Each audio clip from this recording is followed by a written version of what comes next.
Bien, hoy quisiera hablar de Juan capítulo 5, versículo del 1 al 15. Sal de ese estado, con signo de admiración, como gritando, sal. Cuando usted dice a una persona que ya está cansada de esperar, porque se ha casado o se ha comprometido con una forma, con una conducta y con un estado. El tema, cómo transitar de la parálisis a una nueva esperanza. Cómo transitar de la parálisis a una nueva esperanza. Y la lectura básica que vamos a tomar para aquellos que toman apunte, en Juan capítulo 5, versículo del 1 al 15. ¿Cuánto se gozan en este día? Amén. Recuerden, hermanos, que hemos estado hablando acerca de las disciplinas espirituales y la dejamos ahí en la resistencia. Todos tenemos que practicar la resistencia, que fue y trataba acerca de la vida de Abraham cuando Dios le llamó. Pero lo dejamos hasta ahí. Así que cada uno de nosotros lleve en la mente, tiene su Moriah y tiene que escalarlo. Cada uno de nosotros tiene que su Moriah. Moriah es el monte. Y a veces se tarda más de 3 días, 4, 5, no sé. Pero cada uno de nosotros tiene que enfrentarlo. Gloria al Señor. ¿Cuántos están contentos en este día? ¿Cuántos dicen gloria al Señor? Qué bueno. Como decía un hermano, no calle las alabanzas. Él habita en medio de su pueblo. Gloria a Dios. Hoy quisiera hablarle, hermano, y el objetivo de este mensaje es hablar de las situaciones que nos paralizan y del peligro que supone resignarnos, cambiar, confundir la resignación con paz. O sea que hay gente que para obtener la paz negocian cualquier cosa, pero están equivocados. No siempre se puede negociar algo que nosotros tenemos como objetivo o que Dios puso en nosotros por el hecho de estar tranquilo. No, yo prefiero estar tranquilo. Entonces supone resignarnos ante la imposibilidad de que algo cambie. Nos resignamos, como el elefante aquel que lo amarraban con una cadena, pero la cadena, ¿se acuerdan de la anécdota de Jorge Bucay? La cadena estaba suelta. Gloria al Señor. Y entonces le preguntó un niño, viendo el elefante grande y fuerte que lo llevaban al circo, vio la paradoja entre el hecho de que el elefante lo amarraban fuera con una cadena, pero la cadena no estaba sujeta a nada. Amén. Y el niño se sorprendió y preguntó que por qué. Entonces alguien le dijo, mira, lo que pasa es que cuando el elefante estaba pequeñito, un bebé, lo amarraron con la cadena, pero con algo más grande. Y él hizo fuerza. Y pasaron los días y hacía fuerza hasta que se cansó. Y se resignó. Se acostumbró. Entonces, cuando creció, pues lo amarraban a la cadena, pero no lo amarraban a nada. Y él nunca intentó huir porque estaba convencido de que no podía. Internalizó, como dicen algunos, la creencia de que no puede. Él era grande, tenía fuerza, pero en su mente no podía. Amén. Y eso tiene que ver con la resignación para nosotros cambiar, cuando internalizamos una creencia. Y creemos que nada puede cambiar. Por eso es importante hoy hablar del deseo y de la voluntad. Y cómo se convierte en aliado de la gracia en medio de la espera. No siempre la libertad o el cambio va a venir cuando queremos. Pero no estamos llamados a dejar de desear y tener voluntad para que suceda. Amén. Porque la paciencia, dice la Biblia, que tiene una obra. Y hasta que esa obra no termina, ella no va a culminar. Así que la espera no es porque a Dios se le acabaron las fuerzas, sino porque Dios está haciendo una obra en el que espera. Gloria a Dios. A su nombre. No sé cuántos de ustedes han leído la historia del paralítico de Betesda, que está en Juan capítulo 5 del 1 al 15, pero habla de un hombre que tenía 38 años con una misma situación. Y eso implica entonces que él esperó bastante tiempo. Porque 38 años, como decía Galder en su canción famosa, Volver, 20 años no son nada. A su nombre, que 20 años no son nada. 38 es casi una generación, 40. Así que cuando nosotros esperamos tanto, hay espera entonces que se convierten en espera tóxicas. Pero hay espera, si nosotros sabemos esperar, que se convierten en espera como fructífera.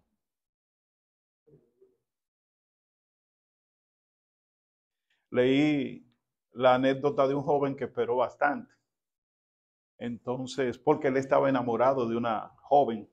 Sin embargo, él tenía un problemita. Él no quería hablar con ella ni comunicárselo. No sé si por orgullo o por alguna razón.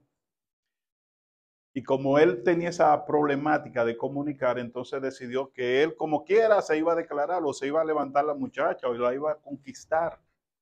Así que él dijo, yo le voy a escribir una carta. Y escribió una carta, pero no tuvo respuesta, pero él era persistente. De manera que él escribió una carta todos los días. Y entonces su espera fue larga. Pero ¿saben qué? El cartero se casó con la muchacha.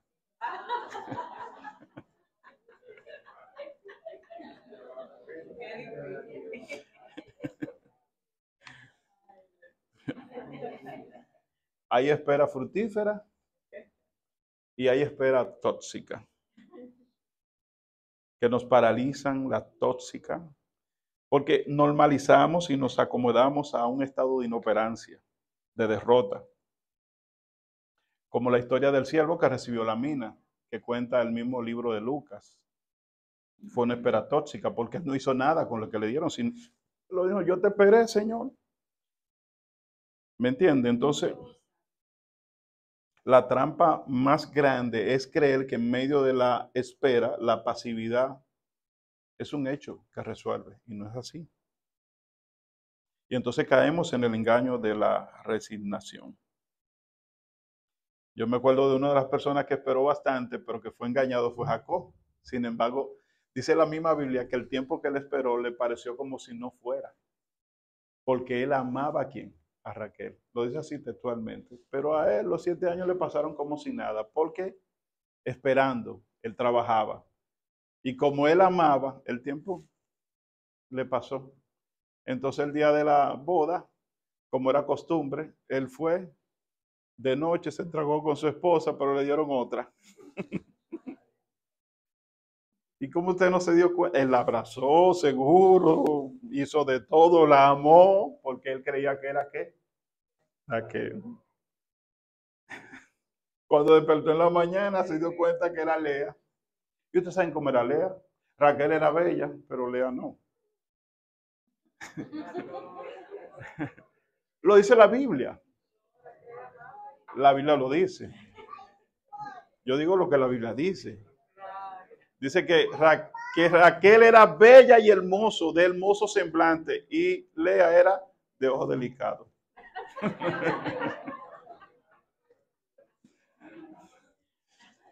En otra versión, Dios dice, ¿qué es lo que significa ojo delicado? Ojos apagados. Yo no sé, bueno, ya no vaya.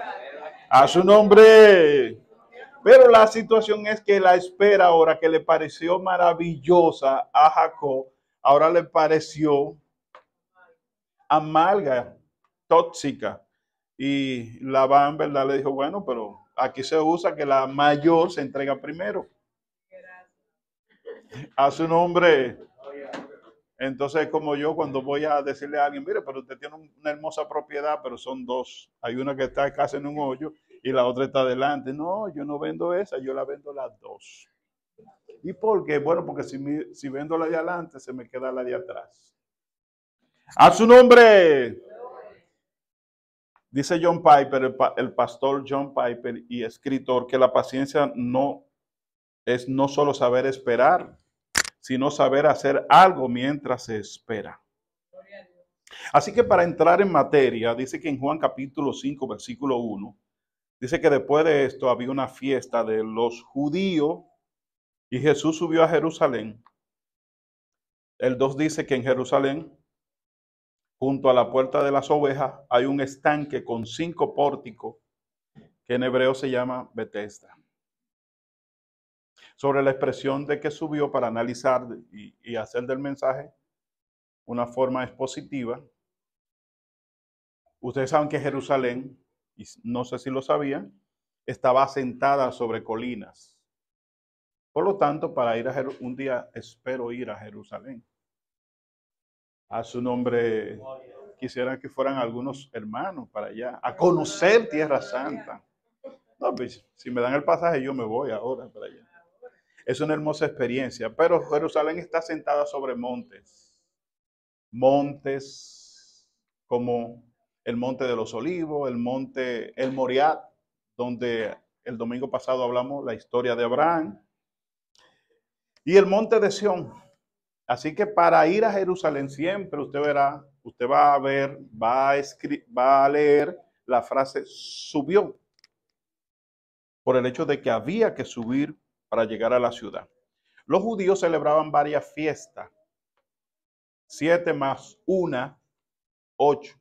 7 porque eran 7 celebraciones y una porque era una que era como constante, las 7 fiestas y la una que es el sábado, pero habían 3 de esas fiestas o celebraciones o conmemoraciones, la Pascua, la fiesta de los panes y levadura, las primicias, la fiesta de la semana, la fiesta de la trompeta, la fiesta de la expiación o del perdón y la fiesta de los tabernáculos.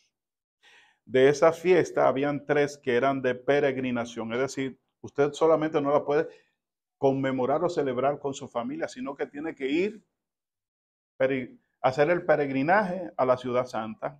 Y Jesús, como todo judío que respetaba las normas, también él, cada una de esas fiestas iba. Por ejemplo, posiblemente pudo haber sido la fiesta de Pascua. Y entonces cuando él iba ascendiendo fuera, ya cuando uno cruza los muros de Jerusalén, y voy tratando de que ustedes puedan dramatizar y puedan entender, él cuando entra a los muros, Jerusalén está rodeada de muros, antes de llegar al templo, había un estanque que estaba rodeado de pórticos. Pórticos son como pasillos techados. Y en vez de tener 4, tenía 5 pasillos.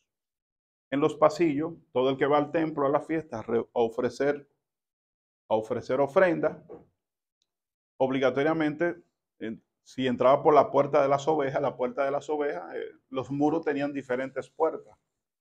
El contexto de puerta era un contexto que estaba en la mente de los judíos, porque para entrar a la ciudad habían como 10 puertas. La puerta de los pescados, la puerta de los israelitas. Cada puerta tenía un sentido, la puerta de las ovejas, que era por donde entraban las ovejas, para luego ser ofrecidas en sacrificio. Y se entiende que las ovejas, antes de ser ofrecidas en sacrificio, eran bañadas en ese estanque, para luego ofrecerla en sacrificio. Así que posiblemente Jesús entra por la puerta de las ovejas. Y entonces, cuando penetra esta fuente, donde están los 5 pórticos, va a encontrar un almacén de gente. La palabra es así, un poco despectiva, para vislumbrar, para poder entender qué Jesús vio. Era una muchedumbre, pero una muchedumbre que estaba comprando, haciendo comercio, sino que estaba una encima de la otra. Porque habían, ¿qué? Dice la Biblia que habían ciegos, inválidos, personas que tenían algún tipo de situación de enfermedad. Dice en la palabra del Señor, gloria a Dios. Y esos enfermos estaban cada uno tirado en el pórtico, en los pasillos que rodeaban la cisterna. De manera que en el capítulo 5 del versículo 3 dice que describe, en ellos yacía una multitud de ¿qué? De enfermos. ¿Cómo era esa multitud? Ciegos, cojos, paralíticos que esperaban el movimiento del agua.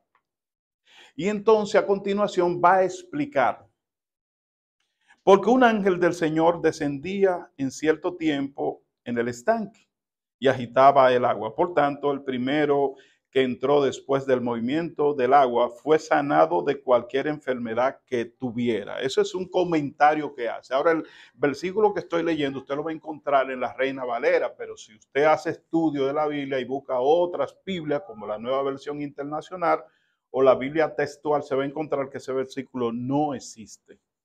Y no existe por la razón de que es una interpolación, es decir, los escribas o copistas lo agregaron luego para explicar por qué la gente se acumulaba en la fuente o en el estanque.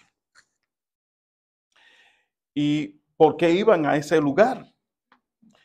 Y por eso entonces dentro de los escritores, yo digo, wow, pero con mucha razón cuando estudio el texto me doy cuenta de que Jesús nunca hizo alusión al estanque, contrario al estanque de Siloé, que cuando él sana, manda al sanado al estanque de Siloé, pero este no lo manda al estanque de Betesda. Entonces los comentaristas dicen, bueno, posiblemente era un mito, dado que Jerusalén se había helenizado bastante y había una cultura para seguir como al dios de la salud, que era como Esculapio. Y tenía una hija que se llamaba, wow, no me llega el nombre, Panacea. Había otro nombre, eran hijos como que los nombres que le pusieron como que se trata en la medicina. El símbolo de él era como una serpiente. Ustedes saben que ese es el símbolo que también se utiliza actualmente en la medicina, pero decían que cuando la gente entraba en ese, eso es un comentario al margen, entraba en ese estanque, había una acción de sanidad. La cuestión es que en el estanque corría un arroyo por debajo del estanque. Y cuando venía corriendo, que había temporada de agua, muchas veces las corrientes se llenaban de agua y cuando se llenaban de agua hacía que subiera hacia arriba. Y al subir hacia arriba ellos se daban cuenta como que las aguas estaban siendo agitadas. Cuando la gente no entiende algo, siempre el cerebro es inteligente. Nosotros buscamos, cuando no entendemos algo, darle una respuesta, aunque sea creada. Y de ahí vienen los mitos. Si usted está en un lugar cerca de un templo y todo esto, va a entender como que es Dios que está moviendo. Hoy en día, cuando se descubre el estanque, se dan cuenta de que había un arroyo debajo del estanque. Y el estanque tenía una profundidad de más de 10 metros. Estamos hablando que nosotros aquí tenemos una altura de 2 metros y algo. O sea, esto era casi 5 veces más profundo hacia abajo. O sea, que era bastante profundo, pero tenía escalera. Gloria al Señor. A su nombre. Entonces, cuando las personas no entienden algo, entonces recorren al mito para dar una explicación y así que el cerebro tenga una respuesta. Gloria al Señor. Dentro de algunos creencias, incluyendo dentro de algunas iglesias que se llaman evangélicas, utilizan esto. Nosotros creemos que el Espíritu Santo está aquí. Y Él hace su obra como Él quiere y cuando Él quiere. Gloria al Señor, pero no nosotros. De manera que yacía una multitud de enfermos, un verdadero almacén de gente, indica, enferma que esperaba ahí. Entonces, si lo que estoy hablando y es un comentario, no es, usted tiene que tomarlo, es una espera estéril. ¿Me están entendiendo? Y ven la razón por cual Jesús no ayuda al individuo y le da una orden al ángel. ¿Verdad? Sino que Jesús hace otro ejercicio para lo cual nosotros hemos trabajado este tiempo y que tal vez pueda ayudarnos a nosotros. Entonces hay un verdadero almacén de gente enferma, estéril por el tipo de espera, acostumbrado, vestido de miseria, infeliz, desdichado. Y es como le dicen a los demás, o como le dicen a ellos, la sobra de la sociedad. Nadie lo quiere porque son una carga. O por lo menos interpretamos, muchos interpretan de esta manera. Y recuerde algo que para el judío la enfermedad y el pecado estaban unidos. O sea, si tú estás enfermo y estás enfermo paralítico es porque tú has pecado. Y una gente no quiere estar al lado de ¿qué? De un pecador. A su nombre. Entonces tiene un problema de enfermedad y tiene un problema también de que es rechazado. Por lo tanto, esa gente se siente como sola. Como dicen algunos escritores, era el hospital de la desesperación. Cuando Jesús entra al estanque, seguro lo que hay ahí es, ay, ayúdenme, pero hable esto de una multitud, yo no sé de cuántas personas, porque era bastante grande. Estamos hablando de cientos y cientos de personas a coro, tal vez quejándose. Entonces, las personas sanas no quieren entrar ahí, quieren evitar. Y yo digo, bueno, dentro de la lectura y de la reflexión, digo, bueno, pero Jesús tenía un propósito con este hombre. Porque Jesús se atreve a entrar al estanque. Y su vista cae sobre solo uno en específico. Así que el milagro que el milagro que va a acontecer tiene una relación mucho más amplia que solamente sanar a un paralítico. Gloria al Señor. Entonces es muy importante señalar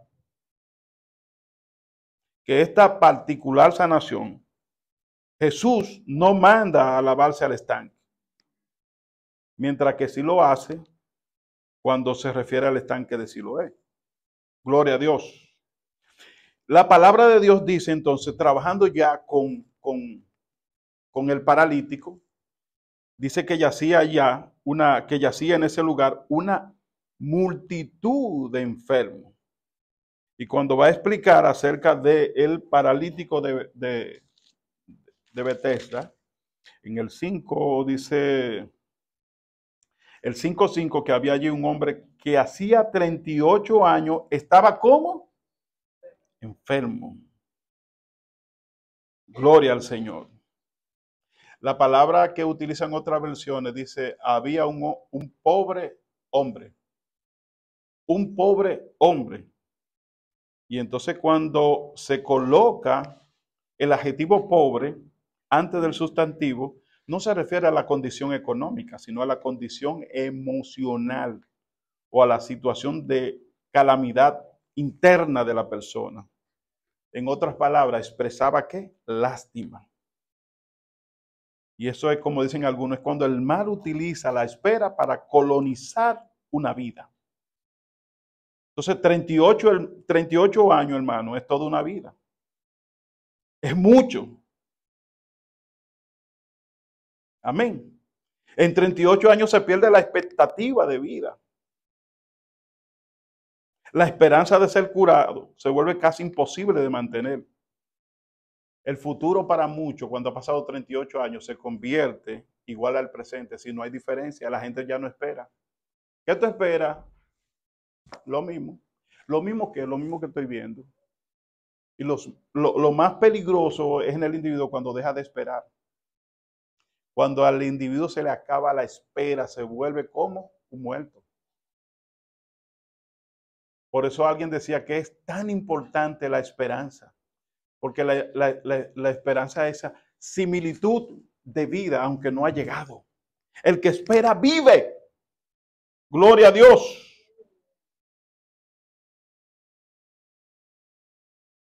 Y cuando nosotros llegamos a vivir en medio de este estado,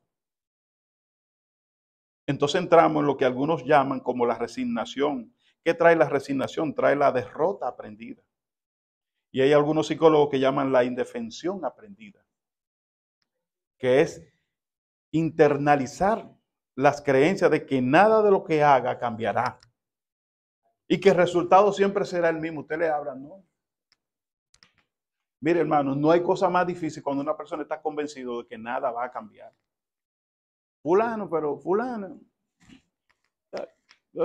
Óigame, hermano, ahí no es comprar un mejoral, como decimos, ahí no es comprar ¿cómo se llama? Un medicamento para bajar la fiebre, ahí no, porque no tiene que ver con situaciones físicas, tiene que ver con cosas que yo no puedo alcanzar con el corazón, con la mente. Dice la Biblia, se ha endurecido. Porque entiende que el resultado siempre será lo mismo. Hay un convencimiento en él Estoy tan acostumbrada o acostumbrado a lo mismo. Como la anécdota que le conté acerca del elefante. No cambiaba, no hacía nada porque él entendía que ya no valía la pena. Ya lo intenté tanto. O la anécdota de aquel camello que lo amarraban igual que a los demás camellos, pero sin soga. Y entonces cuando lo amarraron, habían 20 camellos y un joven dice, pero aquí solamente hay 19 cuerdas. Dice, no, no te preocupes. Agarra y pon al camello que te falta la soga y ponlo como si fuera amarrado, que él crea que lo están amarrando. Y acuéstate a dormir, no te preocupes. Entonces cuando agarraron y se levantaron todos ellos y salieron con los camellos, todo el mundo sale y dice, guau, y los camellos también. Y cuando van avanzando, dice el joven, pero hay un problema, maestro. Hay un camello que se quedó. Y dice, no te preocupes. ¿Cuál es? Dice, el que tú amarraste o el que intentaste amarrar. ¿Y qué pasó? Él no se va a mover porque él cree que está amarrado. ¿Y qué debo hacer? Ve allá y allántalo. Insinúa que lo estás desatando. Y así fue.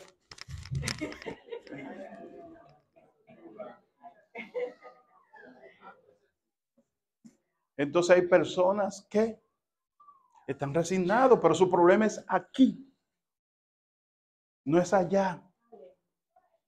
Son ellos los que tienen que luchar consigo mismo. Porque la competencia no lo tienen los otros, son ellos que tienen que convencerse. Y por eso la resignación desarrolla en nosotros una identidad de víctima. Y la dolencia se convierte en el centro de su identidad. No solo le llaman paralítico, o solo no es paralítico solamente, sino que le llaman paralítico. Y todo lo que está a su lado también es una parálisis. Su nombre mismo es el mal. Y cuando una persona ha entrado también en este acto de resignación, normaliza el sufrimiento. Y al normalizar el sufrimiento, anula la voluntad. La rutina o la derrota se convierte en una rutina constante. El resentimiento y la amargura conviven en ellos o en ella como un pensamiento de injusticia constante. ¿Por qué a mí? ¿Por qué a mí? ¿Por qué otros se curan y yo no? Desarrollando un pensamiento de resentimiento hacia los demás en forma de injusticia. Y hay, por lo tanto, también una fijación en el pasado. En lugar de mirar el futuro, no puede mirar el futuro porque ya entiende que no tiene futuro. Y entonces solamente vive del pasado. Usted encuentra que conversa con personas que solamente le hablan del pasado. Yo tuve, yo tenía, yo pude haber hecho. Tú te acuerdas cuando yo tenía, tú te acuerdas de ello. Y el futuro no existe para ti. Son personas que no entran dentro del cambio del verbo. A su nombre, este hombre cree que su destino es el pasado. Y vive ahí porque no hay modificación para él. Gloria al Señor.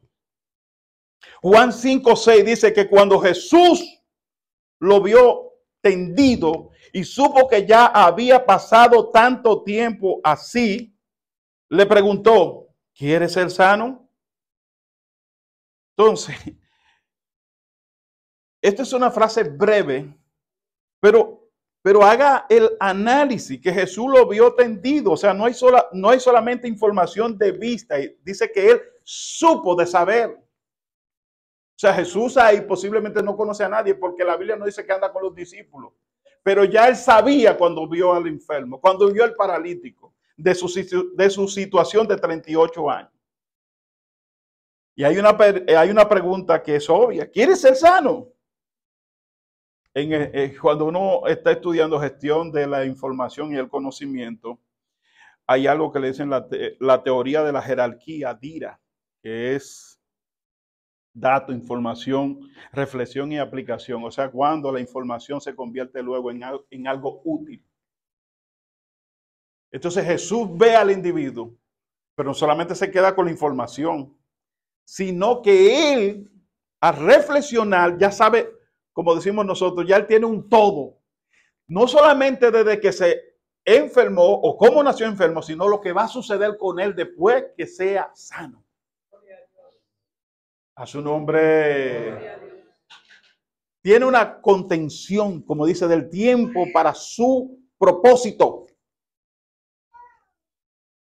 Y yo dije, wow, esto es terrible. Y cuando yo estaba leyendo acerca de los aviones F-35, que es el avión de quinta generación, posiblemente el más eficiente o más efectivo, no es el más veloz, pero por todo lo que tiene, dice, este es como si fuera un avión que es invencible, el F-35 que tienen los norteamericanos, dice que tiene sensores, no solamente radar, sino sensores. Y entonces el piloto tiene la capacidad de que cuando llega una información, esa información se convierte en escuchar y en posición, pero todo en una sola pantalla.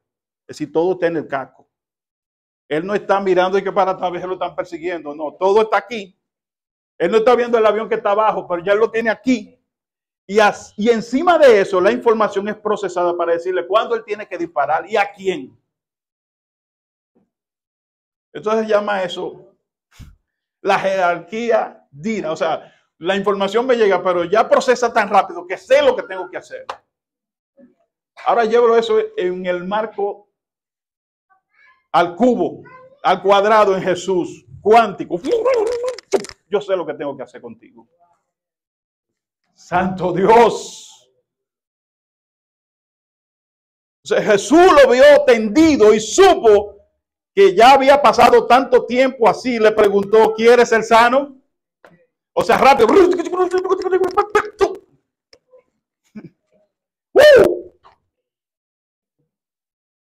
La palabra en griego es de saber, es ginosko, que es conocer. Es decir, Jesús no solo tiene la información del paralítico.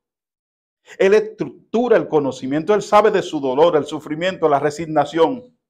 En su propia pronopsia, es decir, antelación de tiempo, sabe lo útil que será sanar a este paralítico para su obra, para exponer esa sanidad a un mal mayor. Porque la gente se enfoca aquí en el paralítico, pero no es el paralítico, es el punto funcional de ese paralítico con relación al plan de salvación.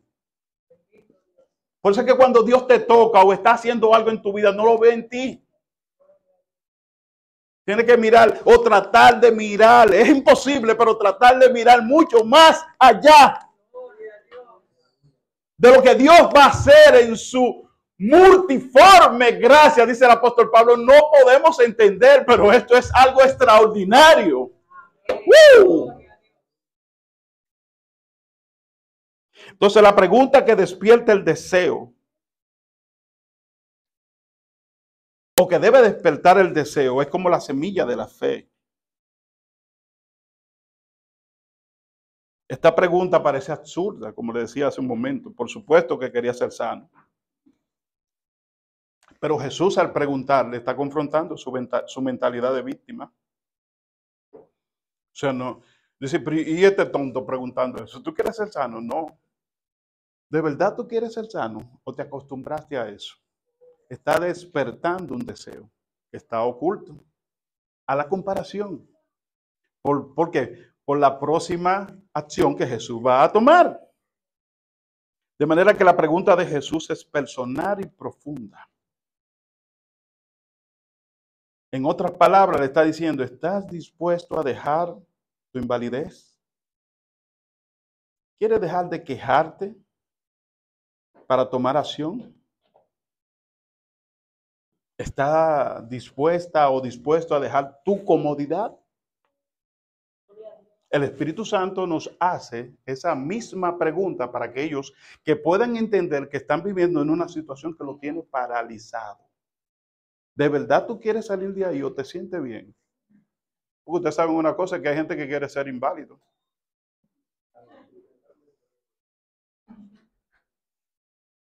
Hay un individuo que yo no sé si ustedes lo han visto, pero él mismo se amarra y se pone así. Y un día yo le estaba ayudando y él me quería volar encima. Mira, ¿Ustedes me están entendiendo? A su nombre. Hay gente que no le interesa dejar de ser inválido. Porque ellos se sienten bien también invalidando a los otros. O generalizando ese mal. De manera que Jesús no le preguntó por sus limitaciones, sino por la disposición interna, por su disposición. ¿Quiere ser sano? Si le preguntara a usted, ¿qué diría? Jesús está aquí. ¿Quiere salir de esa situación? ¡Woo! ¡Sal de ella! 5:7. Le respondió el enfermo. Ante esa situación que lo que busca es descubrir la verdadera disposición. Tú estás aquí porque ya te conformaste, te gusta estar acostado, recostado aquí, que te traigan, que te lleven, o de verdad tú quieres ser sano. O sea, trae, entiende el mundo, míralo el mundo de esa manera. Entonces el 5:7 dice que le respondió el enfermo, Señor, no tengo nadie que me meta en el estanque cuando el agua es agitada. Oye, la pregunta es muy clara. Y él le contesta ¿con qué? Con una excusa. A su nombre, primera excusa. Y mientras me muevo yo, porque yo me muevo, yo hago lo necesario. ¿Tú crees que no? Pero yo me fajo. Pero viene otro y se mete. O sea, tu vida está llena de gente culpable.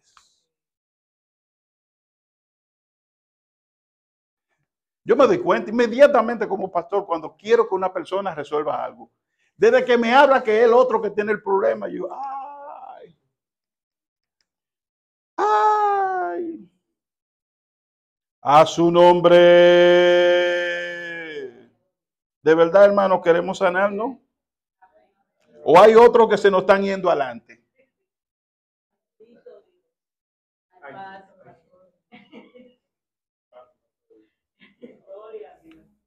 Y para ellos, los inválidos son los que se van adelante.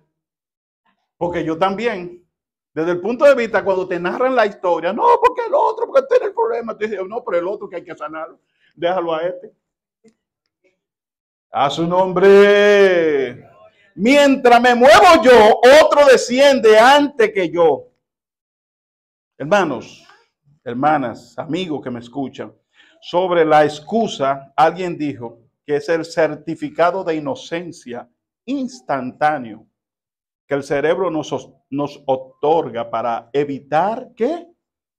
El esfuerzo y la incomodidad de aprender a aceptar nuestra responsabilidad. ¿Cómo aceptar la responsabilidad? Implica aprender y el cerebro se resiste a cambiar. Entonces automáticamente nos sale una ¿qué? Excusa. Y yo digo, wow, pero la excusa y las mentiras son hermanas. Porque la mentira, como dicen los evolucionistas, fue la primera manifestación del ser humano.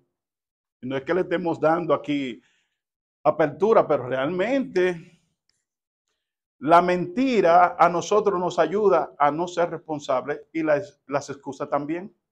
Porque implica ser responsable que tenemos que cambiar. Y cambiar significa aprender. Y aprender significa desaprender. Y desaprender significa volver a aprender. A su nombre. Qué bueno que haya inteligencia artificial, pero qué malo que la hay. Porque no tenemos capacidad de generar pensamiento crítico, creativo, de cosas nuevas. Todo lo queremos ahí. Y entonces ahora nos hemos convertido en ¿qué? En inválidos mentales. Amén. Entonces hay muchos factores que suelen dar rienda suelta a las excusas. En realidad las excusas son un amortiguador emocional que usamos ¿para qué? Para mitigar el dolor psicológico del error y del juicio social. Evitamos las cargas que solo nosotros y de las que somos nosotros responsables. Ustedes se recuerdan el capítulo desde que comenzó la creación. Señor, fue la mujer que me diste, la compañera, ella era del problema.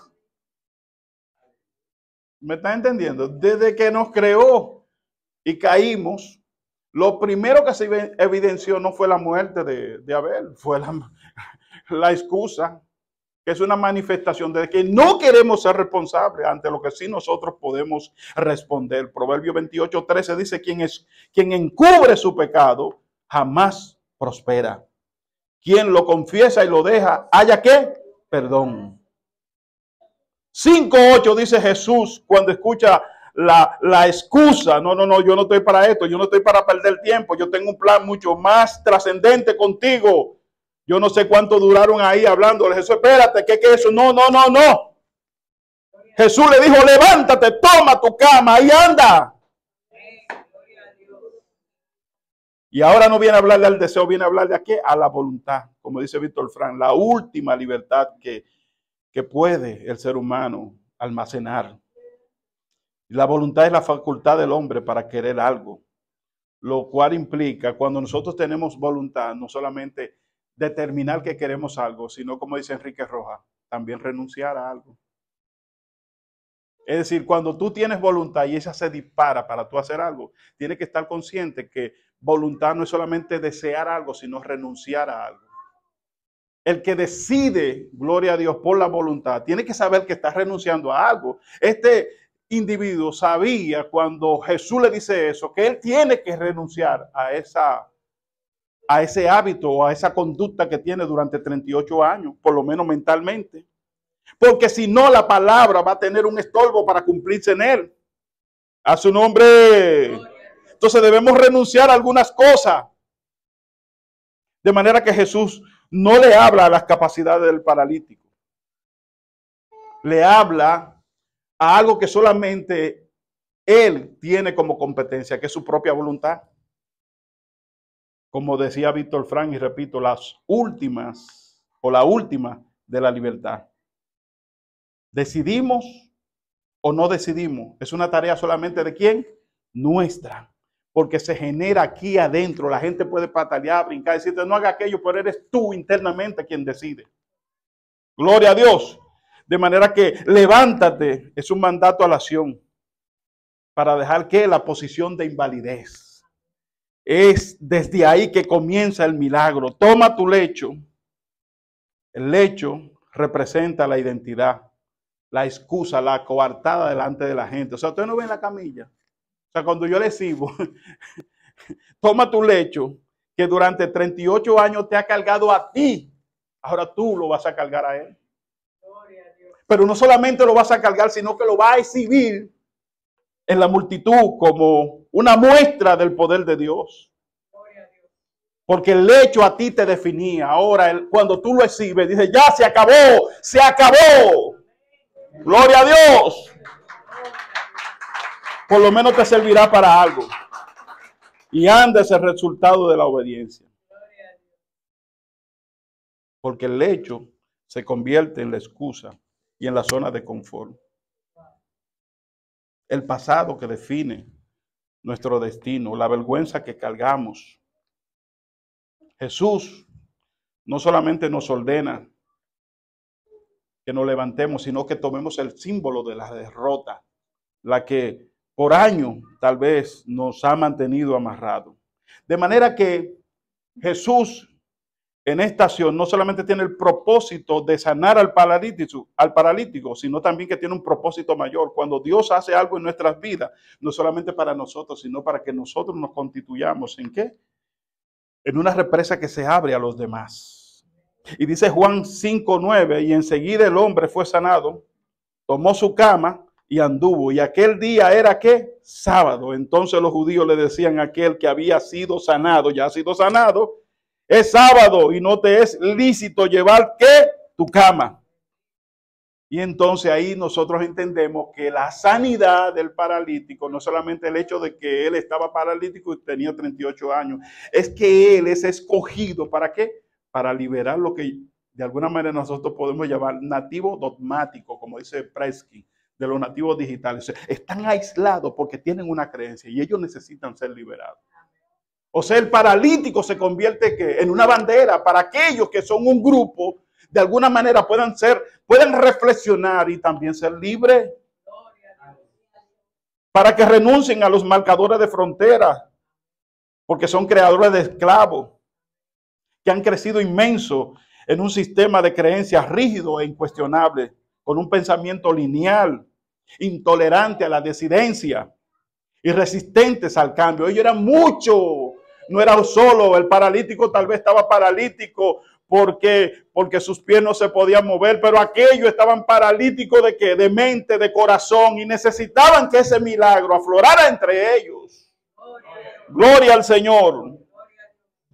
Por eso la palabra de Jesús, gloria a Dios, en Juan capítulo 11, Juan capítulo 5, versículo 11, pero él le respondió: el que me sanó, decía el paralítico, el que me sanó, él mismo me dijo: toma tu cama y anda. ¿Acaso el que me sacó, el que me liberó, también no tiene poder sobre el sábado?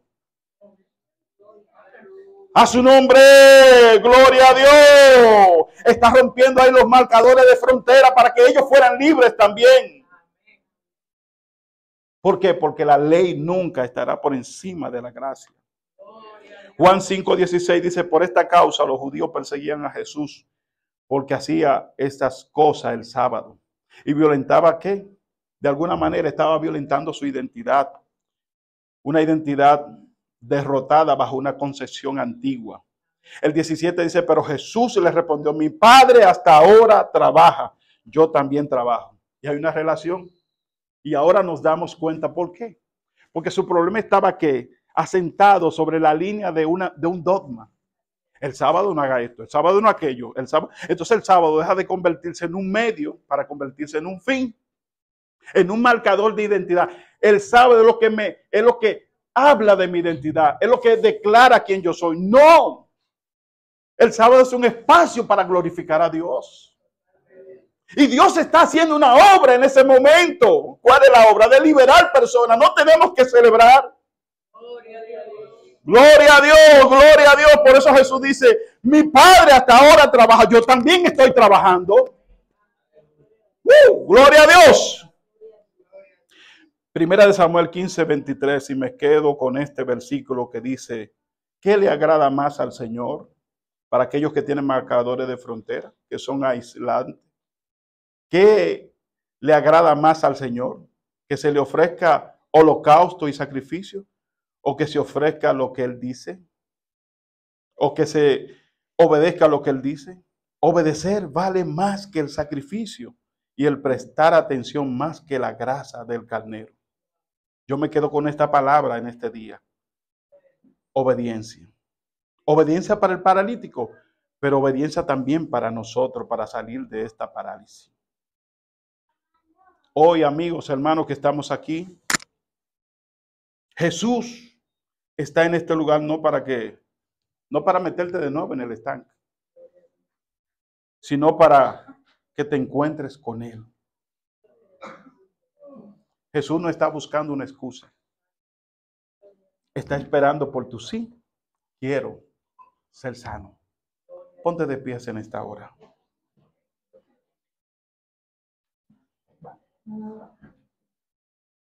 Ha llegado el momento de dejar, vaya esta palabra para algunos tal vez que están paralizados por una situación que están viviendo. Ha llegado el momento de dejar de ser espectador en tu propia vida. Deja de culpar a los demás por tu estancamiento. Jesús no quiere más excusa. Las excusas casi son mentiras, porque de alguna manera están impidiendo que nosotros seamos responsables de nuestro milagro. La palabra es esta: Jesús nos dice hoy: ¿quieres ser sano? Y al decirle estas palabras, Jesús también le dice: levántate. Levanta implica una palabra, nuestra voluntad. El primer milagro es colaborativo porque le habla a la voluntad. Y si la voluntad, gloria a Dios, no destruye la interferencia de habituarse a estar ahí postrado, entonces no va a poder responder a la palabra de fe. Posiblemente tu parálisis esté en tu corazón, convencido con lo que no ha sucedido.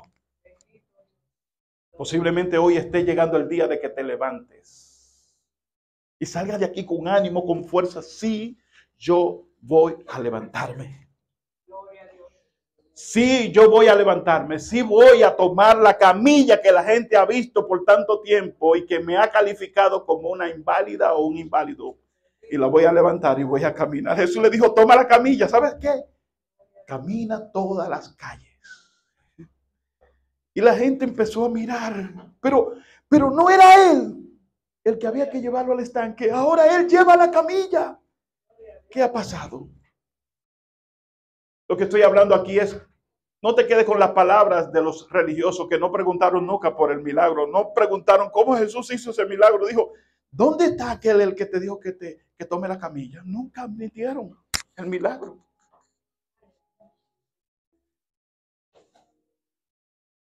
Levántate. Mujer, levántate. Hombre, levántate. En nombre de Jesús. Oh, gloria a Dios. Qué difícil es cuando nuestras creencias se convierten en las ataduras que arropan nuestro corazón. Hay miedo. Y si fuera así, como dice la palabra, y si yo hiciera esto, dará resultados. Jesús está diciendo, levántate, levántate, confía en mí. ¿Saben qué? Porque yo he mirado todo el panorama desde que comenzó hasta que termina esto. Lo tengo ahí todo contenido. La virtud de Dios es que Él contiene el tiempo. Él sabe cómo va a terminar esta escena. Y tú eres un actor más que está corriendo en un corte. Ahora ha tocado para que en este cambio de escena, Señor, amigo, amiga, tomes una decisión. Pero ¿sabes qué? Jesús conoce cómo termina esta escena. Y conoce cómo termina el guión. Y te está diciendo hoy, levántate. Levántate porque la conozco. En el nombre de Jesús.